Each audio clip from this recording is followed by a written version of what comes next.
দেখ আন্তিমা, ওই অন্ধ আবারও চলে আসছে। দেখ আজকে আমি আবারও টাকা চুরি করব। আজকে আমার টাকার অনেক দরকার।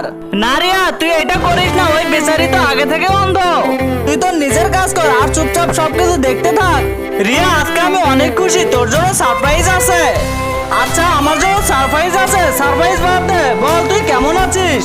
কেমন দিন কাটলো আজ? আর বল কি সারপ্রাইজ আছে? তোর জন্য দুইটা সারপ্রাইজ আছে। প্রথমত তোর জন্য একটা আইফোন নিয়ে এসেছি। আরে বাহ, তুই আমার জন্য আইফোন নিয়ে এসেছিস, চল দে আমাকে। কিন্তু তার আগে তোমার কাছে কোনটা সব থেকে বেশি দামি, এক বস্তা টাকা নাকি মা বাবা? যদি মা বাবা হয় ভিডিওতে একটা লাইক করে চ্যানেলটা সাবস্ক্রাইব করে দিও। লাইক সাবস্ক্রাইব যদি তুমি না করো তাহলে আমি বুঝে নেব তুমি মা বাবাকে একটুও ভালোবাসো না। এখন 2 নম্বর সারপ্রাইজটা তো শুনে নে। আমি আমার চোখের অপারেশন করিয়েছি, সবই দেখতে পাই। কি সবকিছু তুই দেখে নিয়েছিস? আমি দেখেছি তোর আসল রূপ।